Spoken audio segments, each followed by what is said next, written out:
Jeg importer React fra React, og så importer jeg browser root som router, switch, root og link fra React Router DOM, og jeg importer fra mappen, der hedder components, som jeg har oprettet,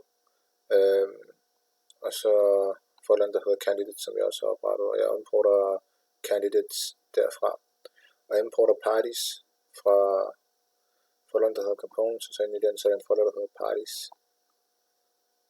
den her. Og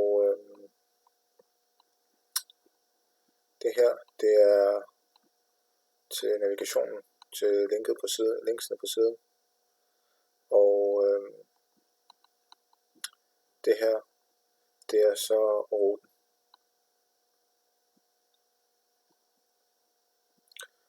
Og jeg kan lige vise min parties. Det er partier. Og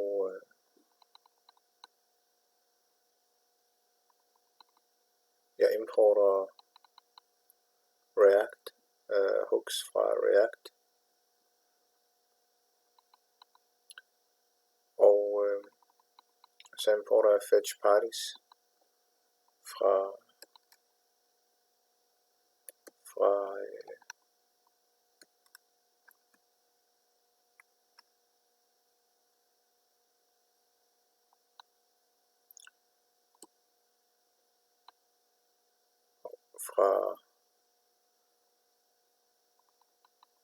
den her destination, som vi kan læse her. Og jeg laver en konstant, der hedder parties, og det er en anonym funktion, der returnerer et array med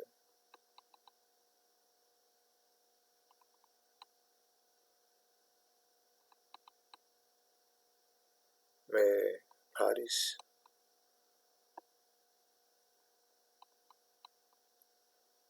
som jeg så kan sætte.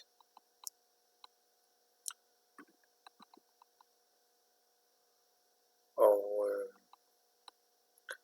lifecyclen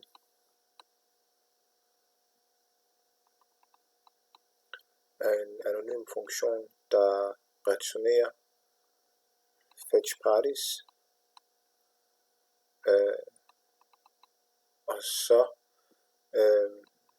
kører jeg den metoden,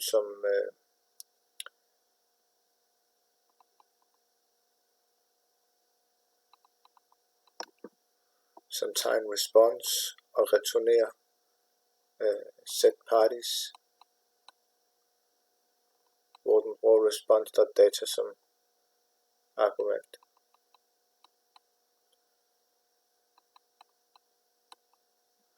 Og hvis det her ikke lykkes, så catcher den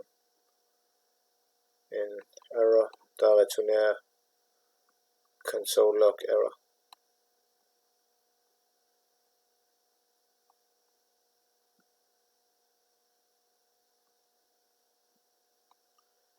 Ja. Og her der benytter jeg med map funktionen, og den kalder en defineret funktion på hver element af et array, og returner et array, der indeholder resultatet.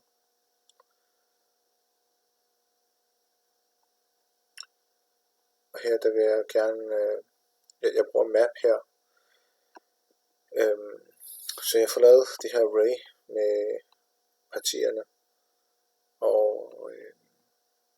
jeg bruger som key, før at komme ind i hver element i arrayet, så bruger jeg indekset som er positionen i rel, plus partiernavn, ligesom få adgang til den. Og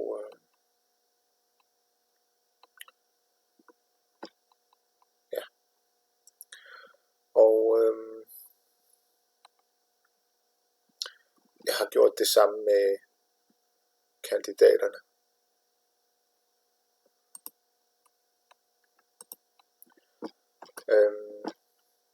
Og her der har jeg importet Axios fra Axios, og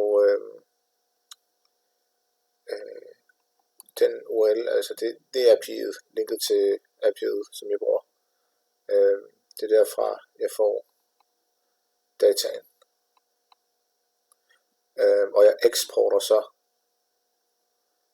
fetch candidates her, og den, altså fetch candidates, det er en metode, som jeg så gør over i candidates. Og jeg eksporter også fetch parties, den gør brug af i parties, som jeg viste jer her før. Og den returnerer så, ja, altså den henter parties, den sender en get request til API'et om at get party, og fetch candidates returnerer en get request for at få slash candidate. Ja. Og det her, det er så siden, der kører lokalt. Og så her kan man se, den henter candidates fra API'et. Og den kan også hente parties fra API'et.